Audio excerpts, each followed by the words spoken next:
saya Warno, pemilik Budelia.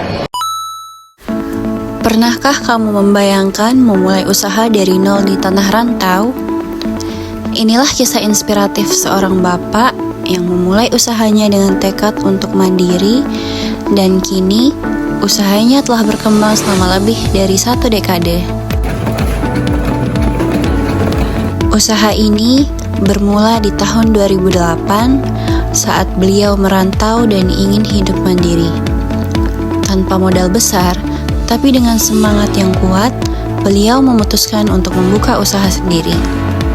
Baginya, merantau bukan hanya soal pindah tempat tinggal, tapi juga tantangan untuk bertahan dan berkembang. Motivasi terbesarnya sederhana namun kuat, yaitu ingin mencukupi kebutuhan diri dan keluarga. Dengan menjadi wirausaha, beliau merasa lebih bebas menentukan arah hidup dan tidak perlu bergantung pada orang lain.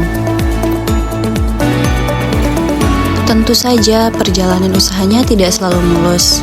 Salah satu perubahan besar yang ingin ia lakukan adalah beralih dari proses manual ke penggunaan mesin.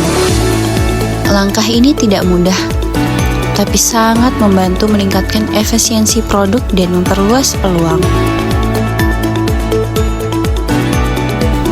Soal resiko, beliau tidak terlalu banyak mengambil langkah berani yang spekulatif. Namun, pernah ada masa di mana usaha nyaris berhenti karena masalah pengaturan kerja. Dari situ, beliau belajar pentingnya manajemen yang rapi dalam usaha kecil sekalipun. Dalam memimpin, beliau menerapkan sistem kerja tim. Semua pekerja saling membantu dan bergiliran memegang tugas lewat sistem rotasi.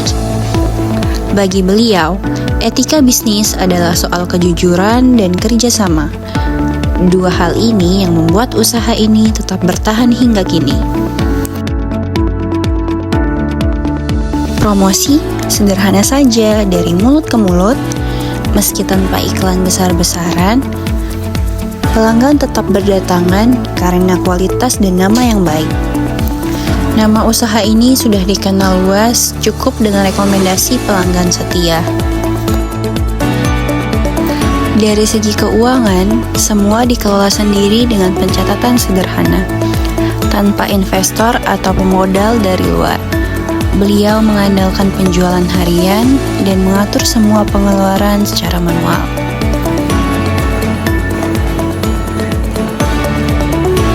Kedepannya, beliau ingin usahanya makin modern. Tentu saja ada rencana untuk menambah alat produksi, termasuk mesin untuk membuat bakpia dan kue kelapa yang dulu sempat dibuat. Namun, saat ini terkendala ruang produksi yang sempit. Dari kisah ini, kita belajar bahwa wirausaha tidak harus dimulai dengan modal yang besar.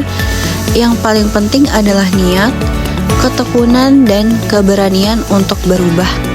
Semoga kisah ini bisa menjadi inspirasi untuk kita yang ingin memulai langkah pertama dalam dunia usaha.